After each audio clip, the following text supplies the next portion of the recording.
Alright, the first thing we're gonna do is we're gonna go inside the console and we're going to clone the repository with the starter project.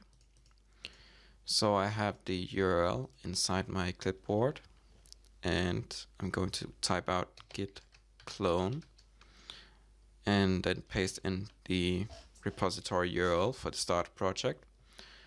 I have added this URL somewhere in the video description or in the description before this section, so you can go ahead and copy that. So we do that. Then we go inside Async Redux tutorial, cd Async Redux tutorial, and run yarn install. You can also use npm install if you prefer to use npm.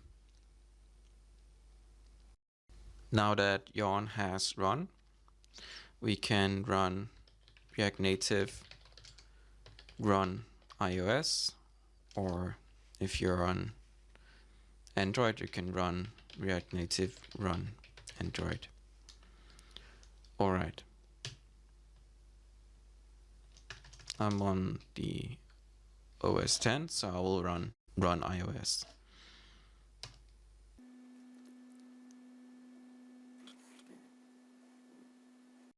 Now the simulator is running the project, and we can see it's a basic flat list containing all these different users, their first name, last name, cell phone number, and their email, and lastly a picture on the right.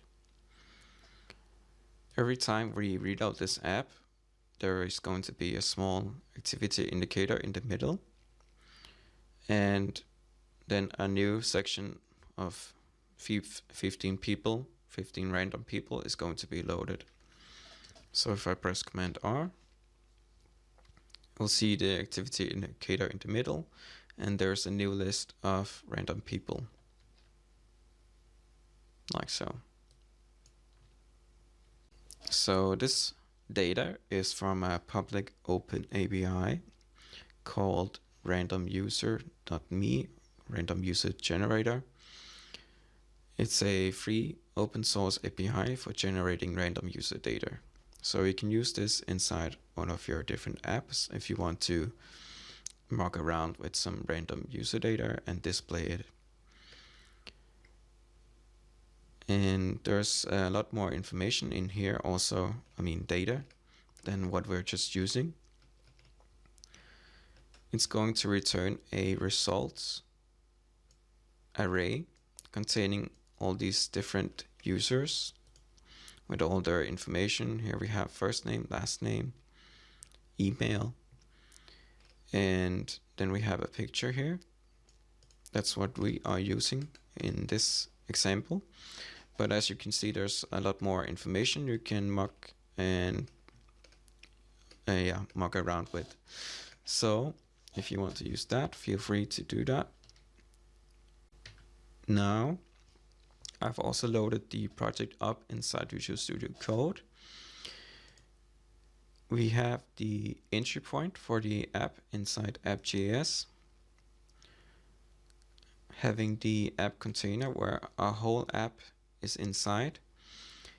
In here, we are going to have some Redux implementation later. If we go inside the app folder, we have a components and a containers folder. The components folder contains the people list component, which is the basic flat list implementation we see here. And then we have app container, which is also responsible in this instance for fetching the user data from the random user API. In this case, we get 15 results, so 15 people.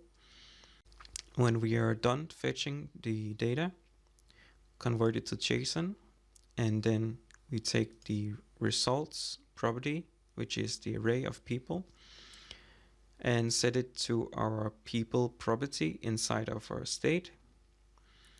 And we set the it's fetching state to false because we're no longer fetching. When it's fetching is true, we show the activity indicator in the middle. And when it's no longer true, then we show the people list. When the app is loading, we start up by setting is fetching to true. And once it has stopped loading, we show the people list instead in the render function.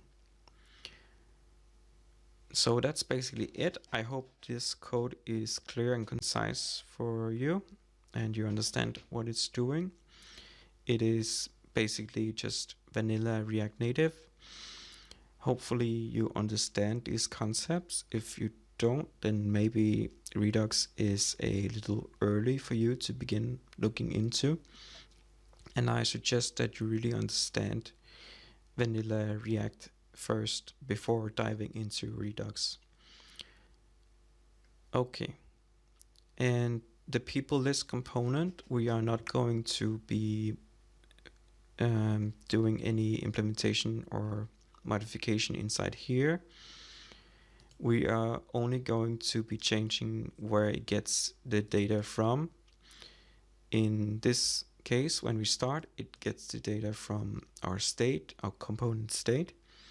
But once we start using Redux, we will be getting the Redux state inside of our props. So we'll be changing this to this.props.people. And that's all we're going to do in that case when we start using Redux instead. Okay. So let's get on to getting some Redux packages so we can start implementing some Redux.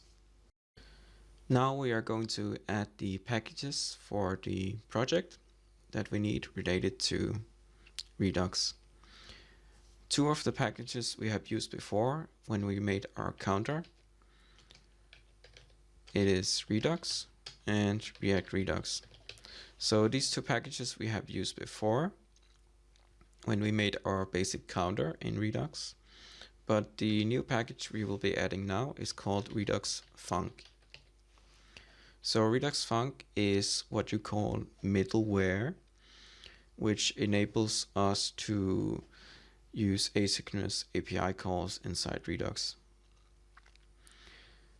So before I start explaining what middleware is, let's just add these packages and we'll get more into it.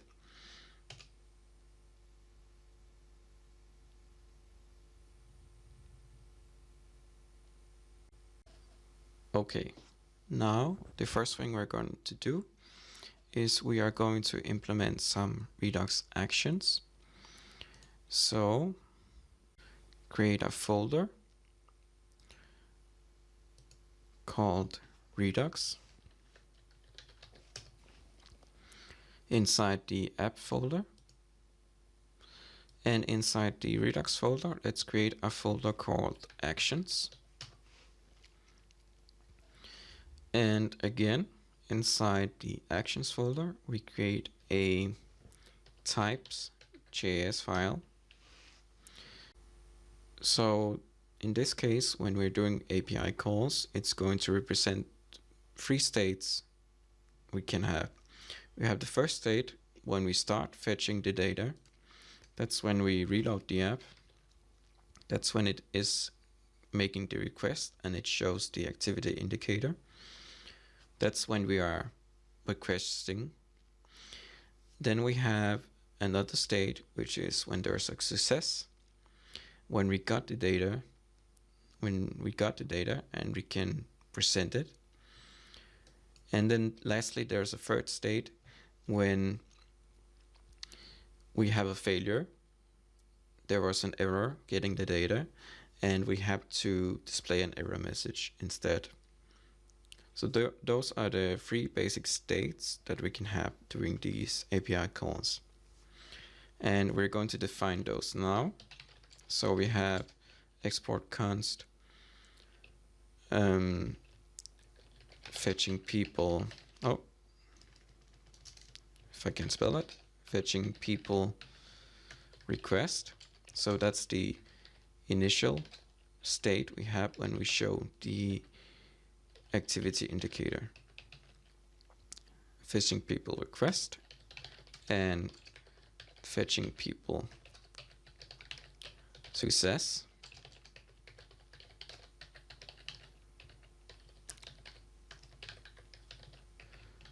And fetching people failure.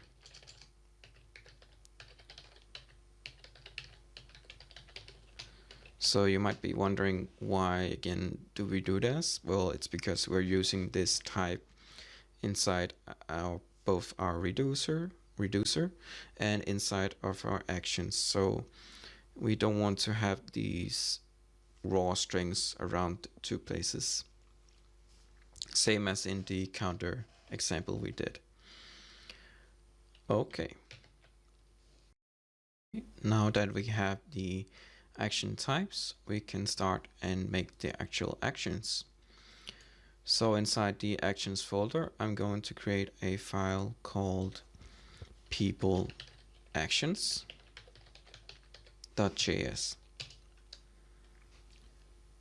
Okay.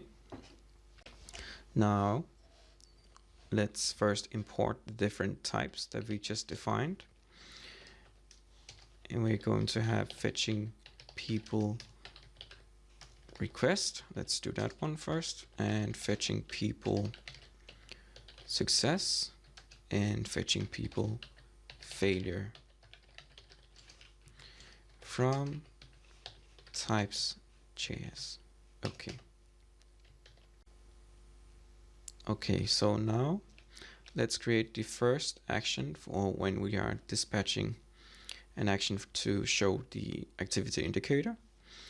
So that will be export const fetching people request. It's just a basic function returning an object with a type that has the type, which is fetching people request, and that's it. That's all there is to that one. Then we have when there's a successful fetching of the data, fetching people success, and again is just returning a type, fetching people success.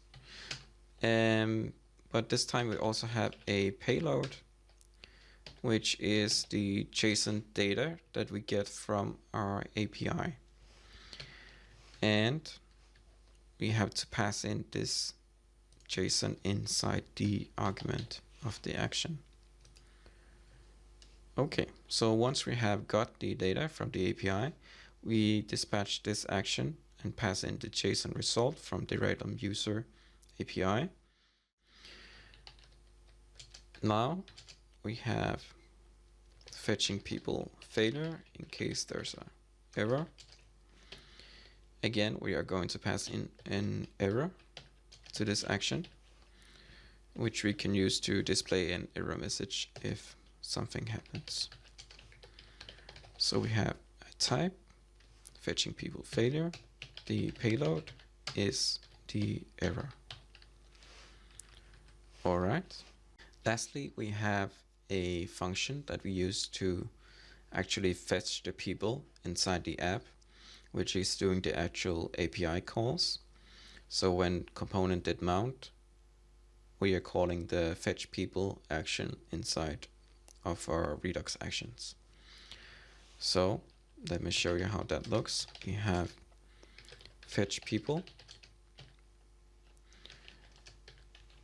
and this is going to be a little different.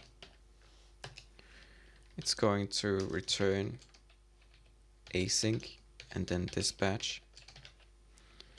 And what this means is that with async, we can start using await inside here, inside disclosure. And with dispatch, we can dispatch actions as we go. So let me show you what this means. It means that we can call dispatch fetching people request. So when we first run this action, we dispatch fetching people request, we call the action, and this will in our instance show the activity indicator running. Then we can start making the API calls. So we have response, and we can use await since we have the async here. And we can type in fetch and then the API. The API URL is inside app container. We're just going to use this URL, the same one, inside fetch random API. Copy that and paste it in here. Then we're going to convert it into JSON, like so.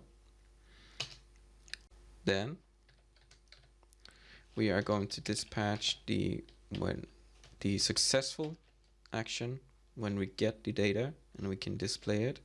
So fetching people success. And remember that we need to pass in some JSON here. In my case, it will be JSON.results.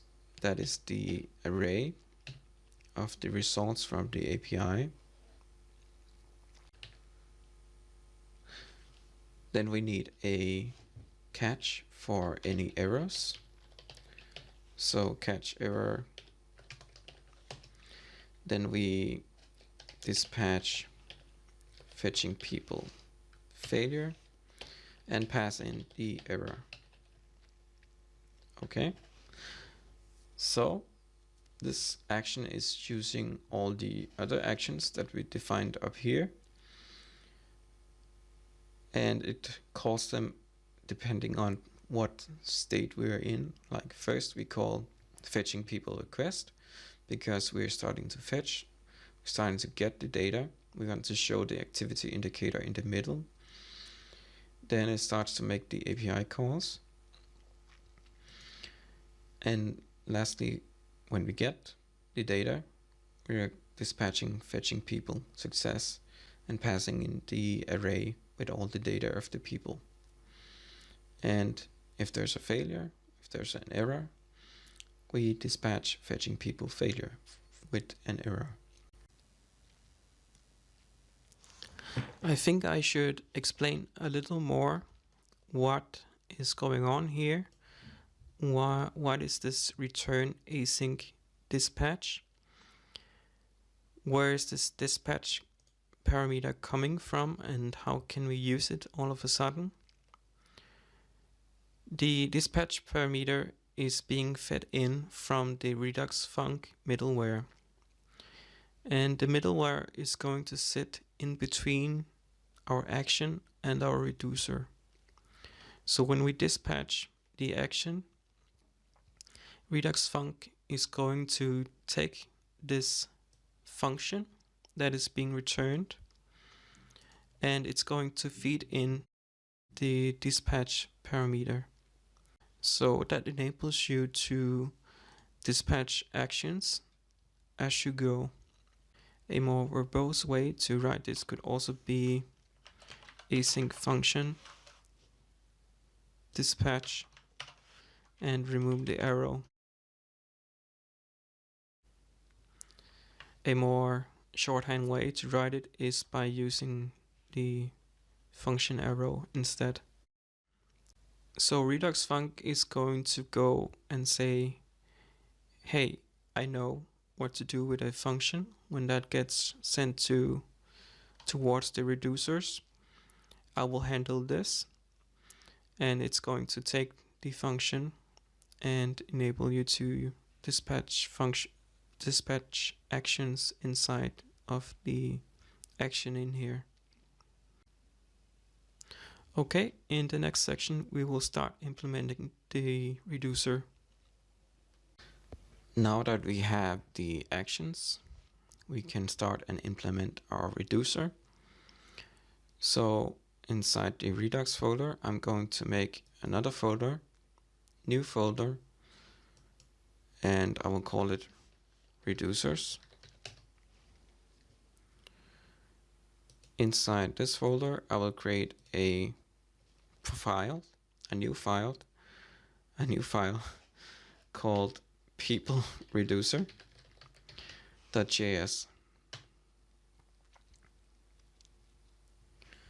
Okay, so, and again, just like the actions file, we need to import the types. I'm kind of lazy, so I'm just going to copy them and paste them.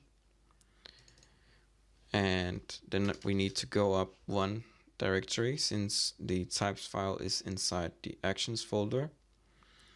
So we go back one directory into actions and into types. Okay. Now, the first thing we'll do is we create a initial state for, well, when the app is just starting up. Initial state. And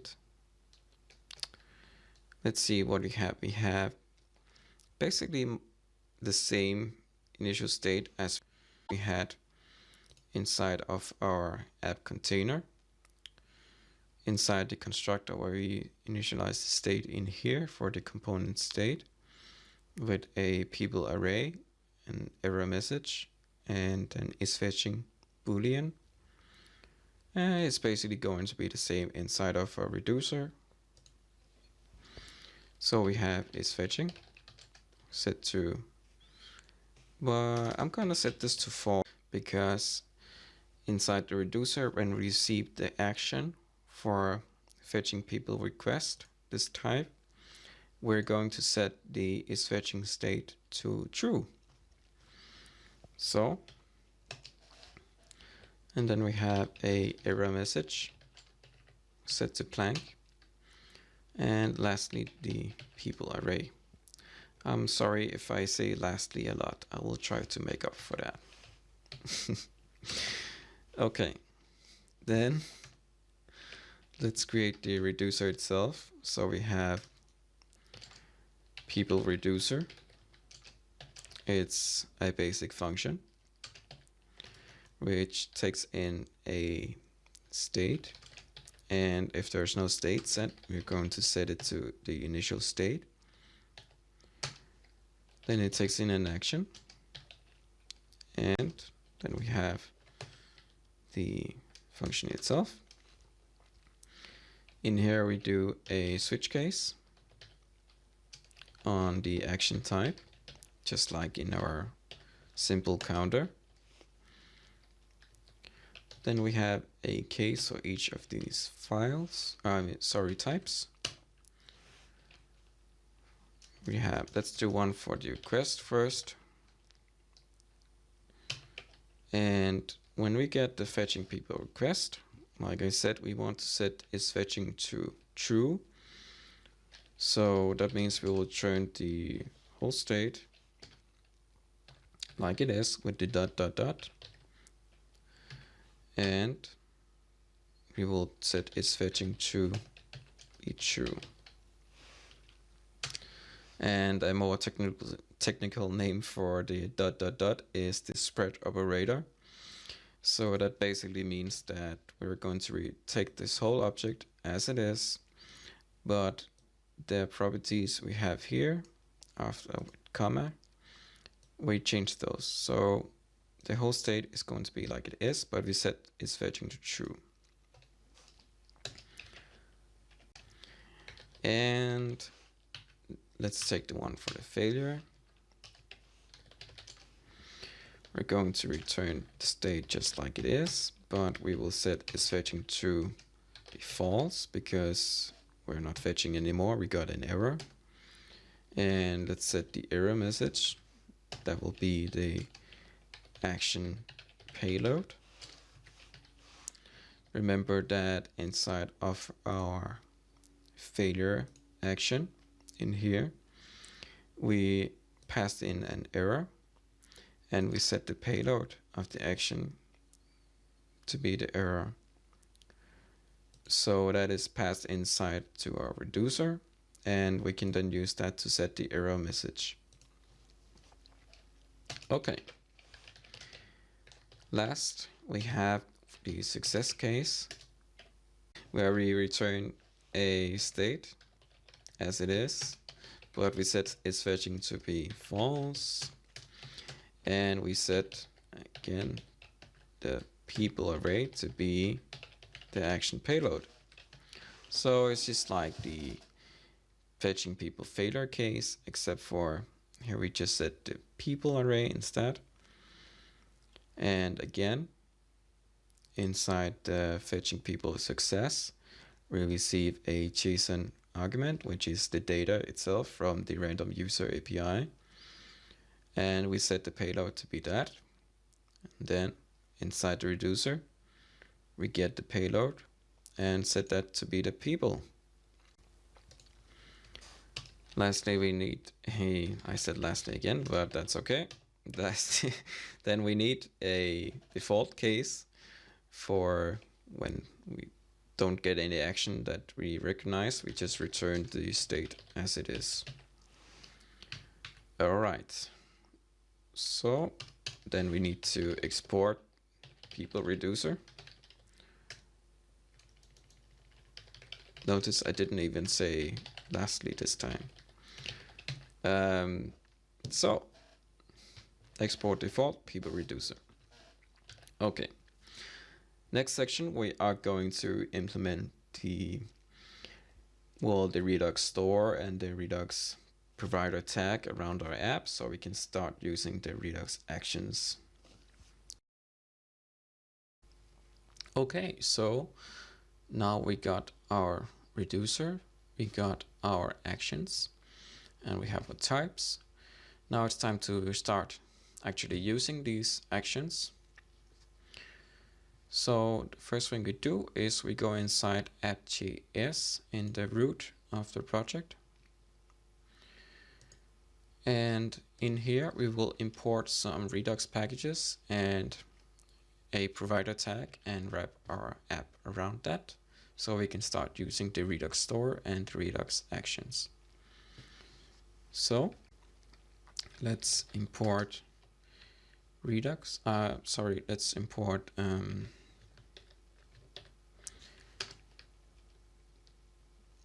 create store and apply middleware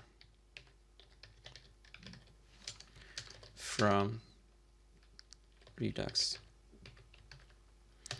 Then we're also going to import the provider, which is from the React Redux package. Then we will import Thunk from Redux Thunk. Notice there's curly braces around here, but not on Thunk. Please keep that in mind.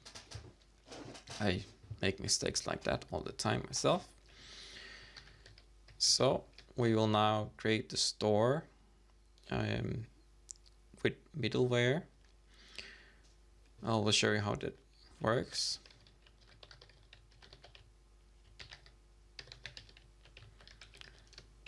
So that is, we use apply middleware, and first we are going to pass in our Thunk, and then we pass in create store. So that is used to create our Redux store with some middleware. With some middleware. In this case, the middleware is Redux Thunk, which enables us to dispatch some actions that are asynchronous, because we are using return async dispatch in here, where we can do some API calls inside the action. And we need to have Redux Thunk to be able to do this inside Redux. There's a lot of different kinds of middleware. You can also use something like a logger, and there's, you know, bug reporting, all sorts of things you can do with Redux middleware, but most use of it is probably something like Redux Thunk or Redux Saga to be able to use some asynchronous API calls. Logger is also very popular, so you see each time the state changes inside Redux. Yeah, so it sits in between your action and your reducer, and every time you dispatch an action, the middleware is going in between and handling the actions before they get to reducer. Before I go in and talk about all that, let's just start using this and you will see it in action, and hopefully you will learn more as you go and maybe research other kind of middleware you can use. Okay, now it's time to create our store. We will use create store with middleware and pass in our reducer, the people reducer, which I forgot to import. We do that here, people reducer, and that's from the app folder and inside Redux, and again inside reducers, and that's people reducer. So it's pretty much the same process as with the counter reducer, with the counter app. We're just starting to use some middleware here by using the apply middleware before we create the store in the end. Okay, but that is pretty much it. Now we can start using the provider tag surrounding the whole app.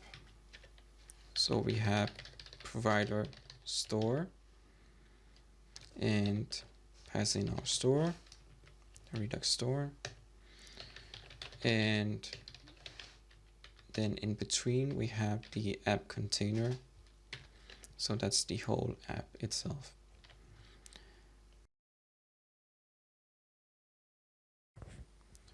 Now we have successfully implemented the provider tag with the Redux store, which is using also our Redux Thunk middleware and our people reducer. So now it's time to actually start using the actions and the Redux store. We need to go inside the app container.js file inside containers folder. And in here we need to import some functionality, and then we start to map the Redux state to our props. So the way we do that is first we import fetch people from our actions. So that is inside Redux folder, one directory up inside Redux, inside actions, people actions. Okay, and we also need to import connect from React Redux to connect the component to our Redux store and to use our Redux actions. Okay, then we need to remove this export default up here, like so. And we go all the way down to the file and we type export default connect, and in here we put our map state to props function. I'm gonna type that out in a minute, and we pass in the fetch people action. Oh, sorry, we need to put fetch people inside curly braces, like so. And lastly, we need some parentheses, and the component name that we want to connect to the Redux store. Okay, so connect, parentheses, map state to props, curly braces, the action, fetch people, and a new parentheses with the app container. Okay, so now we write the map state to props function, which takes in the state, and we return the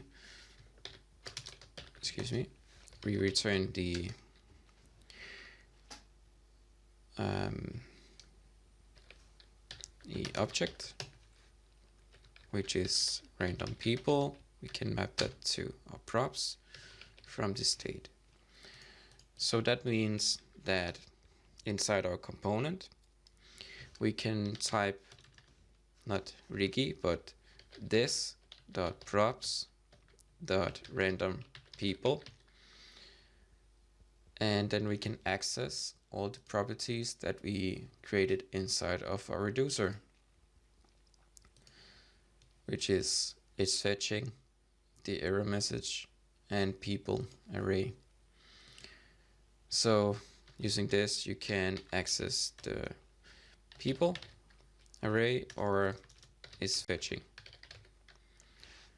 Okay. In the next section, we will start to use the actual Redux store state and some Redux actions. Okay, so now we have connected the component to Redux, and it's time to actually start using Redux inside our component.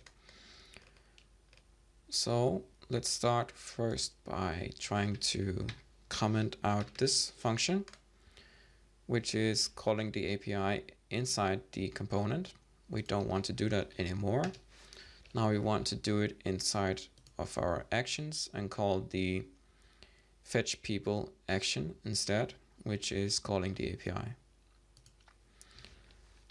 So we use this .props.fetch people, which is the Redux function or action. Now we get a red squiggly line because it is missing in props validation. So let's do some of that. That is always a good idea to do. We will start by importing prop types from prop types. Then in the bottom, between the component and the styles, I will use a container.prop types, and I will say that fetch people is a prop types of a function, and it is required. It's always a good idea to do that so that other developers can quickly see what kind of properties you are using. Okay, so we got rid of the red squiggly line now. It's time to see what happens if we reload the app now. So when I reload the app now, we can see that the activity indicator is just going on and on and on. Why is that? Well, it is because we're still using this.state.isFetching. We're still using the component state inside render. But we're not calling the this.fetch random people API anymore, which is setting the isFetching to false. And initially inside the component, we set it to be true. So it starts out by being true, and it's never getting set to false because we commented out the function call. But the Redux action, this.props.fetch people, is being dispatched. So remember that when we call this fetch people action, we dispatch fetching people request, which sets the activity indicator. And once the API call is done, we get the fetching people success, which sets the activity indicator to be done invisible by setting its fetching to false. So if we use this .props.random people instead, we can get the Redux store state instead. And it also says it is missing in props validation. So let's go ahead and add random people.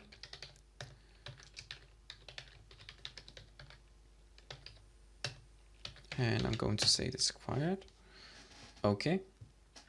So now we're using the Redux store instead of the component state. Let's try and save it and reload the app. And you can see it goes away after a little while because the API call is done and it sets it is fetching true false inside the Redux store. Let's try it again just to see it. It goes away very quickly, like so. So just to say it again, remember it sets it to true in here, and then when it's done, sets it to false. Inside the reducer, you can see it gets set to true. First, its fetching is true. It shows the activity indicator. Then when it gets the data, we set it to false. See? Boom. Okay. Now, let's try and get the actual data inside of our people list component. To do that, we use this .props.randomPeople.people, just like with the isFetching property. Okay, we save it and we reload the app. And we can see we get the data now, which is actually from the Redux store. So we're no longer using the fetch random API call inside the component, and we're no longer using the component state, which we set inside the constructor. So I can delete this call. I can delete this one, and I can delete the state inside the constructor. So now I'm only using the Redux store and the Redux actions. Let's save it and see if it still works. Reload the app. And we can see it works just perfectly. So now we have basically, I'm just going to show the code again from the component. We have basically moved the API call we have in here inside to our action.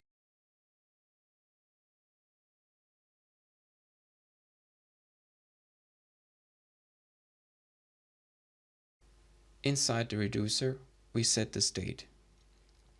So it has been separated and we no longer have to concern ourselves with API calls and this kind of state inside the component. Now the component is only concerned about how to present the data, and well, it also enables other components to call this fetch people action if they want to. And it also enables other components to access this these people array as they want to. Okay, so I think that was it. I hope that you got a quick intro to using asynchronous Redux. It's a very basic and simple example that is supposed to get you going and give you a quick intro into how asynchronous Redux works. I hope you enjoyed the tutorial. I'll see you next time.